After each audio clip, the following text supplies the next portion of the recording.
बहुत से लोग होते हैं जो भगवान को नहीं मानते। एक दो नहीं, बहुत से लोग होते हैं। उनमें से एक आदमी था हरिराम। हाँ, हरिराम था उसका नाम। वो एक छोटे से घर में, एक छोटे से शहर में रहता था। उसकी एक केमिस्ट की दुकान थी, मेडिकल स्टोर की।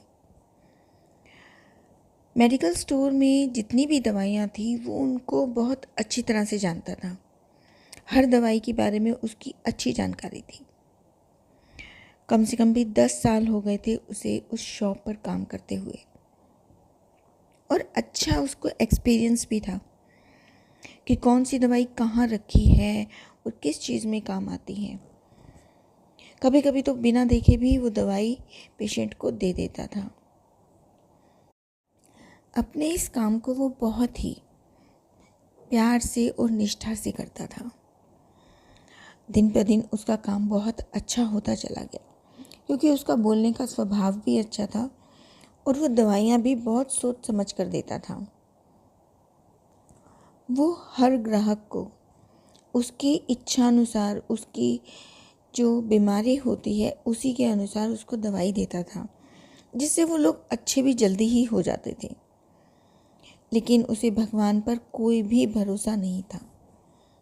नास्तिक जो था, भगवान के नाम से ही वो चिढ़ने लगता था।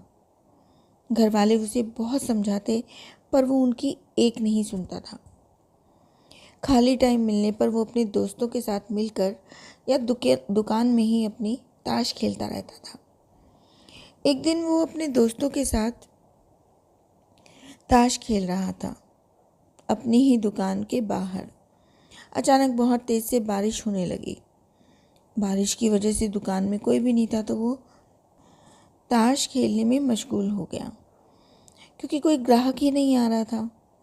तो वो ताश खेलते खेलते इतना उसमें मगन हो गया कि जब दुकान पर एक छोटा सा लड़का उससे एक दवाई लेने आया पर्चा लेकर, तो वो ध्यान ही नहीं दे पाया उस दवाई पर। उस लड़के का पूरा शरीर पानी से भीगा हुआ था, बारिश आ रही थी, और हरिराम ताश खेलने में इतना बिजी था कि बारिश में आए हुए लड़के पर उसकी नज़र अच्छी तरह पड़ी ही नहीं। उसे ठंड लग रही थी। उसने दवाई का पर्चा हरिराम की तरफ बढ़ाते हुए कहा, बाबा जी, मुझे ये दवाई चाहिए। मेरी मम्मी बहुत बीमार है, आप प्लीज़ उनको बचा लीजिए। बाहर और सब दुकानें बारिश की वजह से बंद हैं। आपकी दुकान खुली देखकर मैं इसीलिए यहाँ पर आ गया, और मुझे भरोसा हो गया कि मेरी माँ ठीक हो जाएगी। ये दवाई उनके लिए बहुत ज़रूरी है। तभी उसने ये बोला ही था कि तभी लाइट चली गई। हरिराम के सभी दोस्त बोले, चलो ठीक है, तुम इसे दवाई दो, हम भी चले जाते हैं। अब उसके दोस्त भी चले गए। बारिश थोड़ी धीमी हो गई थी और उस वक्त लाइट भी नहीं थी। उस लड़के की बार बार बात सुनकर ताश खेलते खेलते ही हरिराम ने उसे एक दवाई उसके हाथ में पकड़ा दी थी। दवाई का पर्चा भी उसने ठीक से नहीं देखा था। उसने तो पर्चा को देखा और नाम को पढ़ा और जाकर दवाई उसे पकड़ा दी, क्योंकि उसे अंदाज़ा ही था कि ये दवाई कहाँ पर रखी है। 10 साल का एक्सपीरियंस जो था, और हर दवाई कहाँ रखी है ये उसे अच्छे से पता था। ताश का गेम जो बीच में छूट गया था, उस लड़के के आने से उसके दोस्त चले गए थे कि तुम इसे दवाई दो, हम चले जा रहे हैं। अब जब गेम पूरा नहीं हुआ तो उसका मन थोड़ा सा ख़राब हो गया था कि ताश का गेम भी अच्छे से नहीं हुआ। उसने उस लड़के को दवाई तो दे दी, जब अंधेरा था अंदाजे से दे दी। उसे तो यकीन था कि ये दवाई वही है जो इस लड़के को चाहिए। अब उस लड़के ने उस दवाई के पैसे दिए और वो जेब में रखकर चल दिया। उसने सोचा, हरिराम ने, कि बारिश तो हो रही है, शायद कोई और ना आए, चलो दुकान बंद करते हैं। इतनी ही देर में लाइट आ गई। लाइट आने के बाद उसने जब देखा कि एक जो दवाई की शीशी थी उसने वो गलत दे दी उस लड़के को, क्योंकि कुछ ही देर पहले एक आदमी एक चूहे मारने की दवाई उसे वापस करके गया था, और उसने अंधेरा होने की वजह से वो दवाई वैसे ही रख दी थी। अब उन दवाइयों में मिक्स हो गई थी वो, और जैसे ही वो लड़का दवाई लेने आया, उसने गलती से वो चूहे मारने की दवाई उसको पकड़ा दी। अंदाज़ा उसे हर चीज़ का था, मगर गलती से उसने कहाँ रख दी थी। उसने कहा लाइट आएगी तो मैं इस दवाई को सही जगह पर रख दूँगा। उससे पहले ही वो लड़का दवाई लेने आ गया और गलती से उसने वो चूहे मारने की दवाई जो जहरीली थी उसे दे दी। अपनी गलती पे उसे बड़ा पछतावा हुआ। अब वो उस लड़के के बारे में बार बार सोच सोच के तड़पने लगा। उसे बड़ी तकलीफ़ हुई। वो जानता भी नहीं था कहाँ रहता है। वो तो अपनी बीमार माँ के लिए दवाई लेने आया था। कहाँ से आया था, क्यों आया था, उसे नहीं मालूम। मगर उसका मन बहुत ख़राब हुआ कि गलती से ही सही मैंने उसे गलत दवाई दे दी। अब वो बार बार सोच सोच कर परेशान हो रहा था और अपनी इस गलती के लिए खुद को कोस रहा था कि मैं ताश खेलने में इतना मशगूल था कि मैंने उस लड़के की दवाई को ठीक से देखकर भी नहीं दिया। और अब उस लड़के का पता ठिकाना मुझे मालूम नहीं है। उसकी बीमार माँ को कैसे बचाया जाए। वो लड़का कितने विश्वास के साथ आया था कि वो दवाई ले जाएगा तो उसकी माँ ठीक हो जाएगी। अब जब वो शॉप बंद करके, अपनी दुकान बंद करके जाने के लिए जो इच्छा उसकी हुई थी वो ख़त्म हो गई।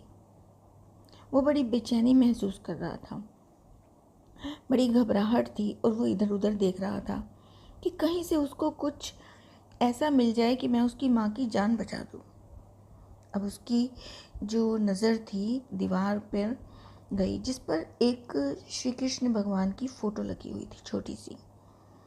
ये उसके पिताजी ने तब लगाई थी जब इस दुकान का उसने उद्घाटन किया था। मगर उसने आज तक कभी भी उस फ़ोटो पर दिया नहीं जलाया था, हाथ नहीं जोड़ा था, कभी भी उसको भगवान की तरह पूजा नहीं की थी, क्योंकि वो तो नास्तिक था और नास्तिक इंसान भगवान के आगे हाथ भी नहीं जोड़ते। उसके पिताजी ने उससे बहुत मिन्नतें की थी और बहुत कहा था कि जब भी दुकान खोलो भगवान के सामने हाथ जोड़ लेना, तुम्हें बहुत बरकत होगी और अच्छा भी लगेगा। मगर उसने कभी भी अपने पापा की बात नहीं मानी और भगवान की भक्ति तो बहुत दूर की बात, उसने कभी उनके सामने हाथ भी नहीं जोड़े।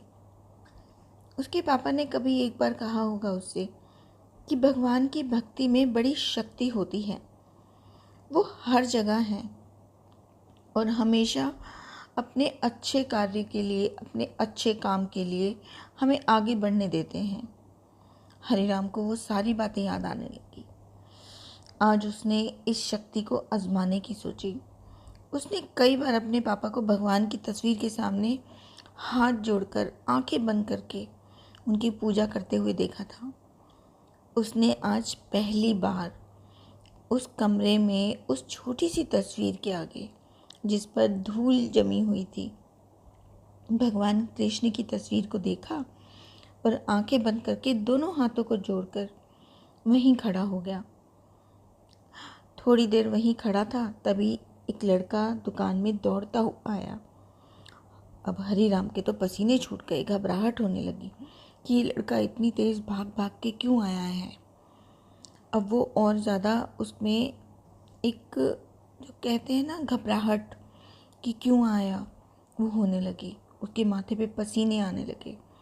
उसने पूछा कि क्या बात है बेटा, तुम्हें क्या चाहिए, क्या हुआ मुझे बताओ। अब लड़के की आंखों में आंसू आ गए।